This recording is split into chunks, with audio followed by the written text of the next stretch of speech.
우쭈쭈 Story Worldကကြိုဆိုပါရယ်ဟိုးရှိရှိတုန်းက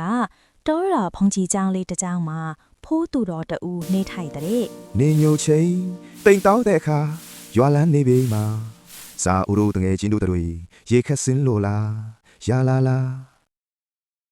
တနေ့မှာတော့ဖိုးသူတော်ဟာတောထဲကိုထင်းခွေသွားရင်တစ်ပင်ပေါ်ကပြုတ်ကျပြီးခြေလက်ကျူးကညင်းညူနေတဲ့မြောက်ကလေးတစ်ကောင်ကိုတွေ့ရှိသွားပါတယ်။တနာကျင်နာတတ်တဲ့ဖိုးသူတော်ဟာမြောက်ကလေးကိုကျောင်းကိုခေါ်ဆောင်လာပြီးစေဝါကုတပေးကသားသမီးအရင်တဖွဲကျွေးမွေးပြုစုခဲ့ပါတယ်။ လေးလေးမမနေမယ်လေးလေးမမနေမယ်လေးလေးမမနေပဲကြုံနေမယ်လေးလေးမမနေမယ်လေးလေးမမနေမယ်ငါငယ်ချင်းနဲ့ကြုံရနေပါမယ် သူတော်ကမြောက်ကလေးကိုရေခတ်တာဓမြစီဖလဲတာကအစ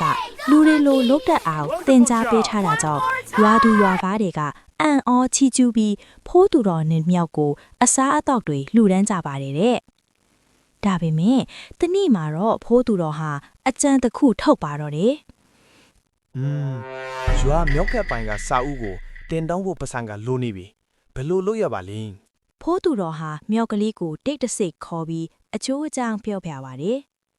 ငါသား ငါတို့ဒီတဲ့ချမ်းသာချင်းမင်းကလူကြားထဲမှာအသက်မရှိသလိုတေးချင်းအောင်ဆောင်နေငါကမင်းတေးပြီဆိုပြီးငိုပြမယ်အလူခန့်မယ်လူတွေသွားပြီဆိုမှမင်းကပြန်ထလာဖို့ကွာ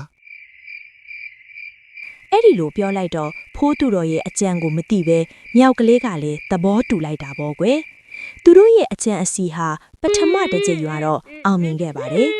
တနာတက်တန်ရွာသားတွေကလည်းမြောက်ကလေးတကယ်သေးဆုံးသွားတယ်ထင်ပြီးနှမျောတတဖိကငွေကြေးတွေအများကြီးလှူဒန်းကြတာပေါ့ကွယ်ဒါပေမဲ့တနေ့မှာတော့မြောက်ကလေးဟာစဉ်းစားမိလာတယ်နာကသာမြေကြီးပေါ်မှာအသက်အောင်ပြီးပေမနေရတာဖိုးသူတို့ကတော့ထိုင်ပြီးပိုက်ဆံတောင်းနေတာပဲဆိုပြီးမကြည်မနှက်ထွက်လာတဲ့ကလေးတို့ရေဒီလိုနဲ့မြောက်ကလေးနဲ့ဖိုးသူတော်တို့ဟာနောက်တစ်ချိန်လူစီကားတွေဈေးနားမှာအရင်ပုံစံတိုင်းပဲလောက်ကြတယ်တဲ့ဖိုးသူတော်ကအတန်ကုန်ဟစ်ပြီးငိုယိုနေတော့မှပဲစိတ်ကောက်နေတဲ့မြောက်ကလေးကတကယ်မသေးချောင်းတက်တဲ့ပြချင်တာနဲ့မျက်လုံးတစ်ဖက်ကိုဖွင့်ပြီးလူအုပ်ကြီးကိုပြုံးစီစီလုပ်ပြလိုက်တယ် လူမြင်ကွင်းကိုမြင်သွားတဲ့ရွာသားတွေဟာတော့အလွန်ထွက်သွားပြီးဒီဖိုးသူတော်ဟာငါတို့ကိုလိမ်ပြနေတာပဲဆိုပြီးဝိုင်းဝန်းမောင်းထုတ်ကြပါတော့တယ်။မြောက်ကလေးကတော့တစ်ပင်ပေါ်ကိုခုံတက်ပြေးသွားပြီးတော်တဲကိုပြန်ဝင်သွားပြီးဖိုးသူတော်မှာတော့ရရှိထားတဲ့အလှငွေတွေလဲဆုံးရှုံးလူကြားထဲမှာလဲအဆက်ရပြီးတသက်လုံးနောင်တရကကြံရစ်ခတ်သွားတော့လေတဲ့ကလေးတို့ရေပုံပင်လေးရဲ့အကြောင်းရင်းကဘယ်နေရာမှာပဲဖြစ်ဖြစ်ဘလို့ပဲဖြစ်ဖြစ်မကောင်းတဲ့အလုပ်တွေမလုပ်ရဘူးနော်ကလေးလေးတို့ရေ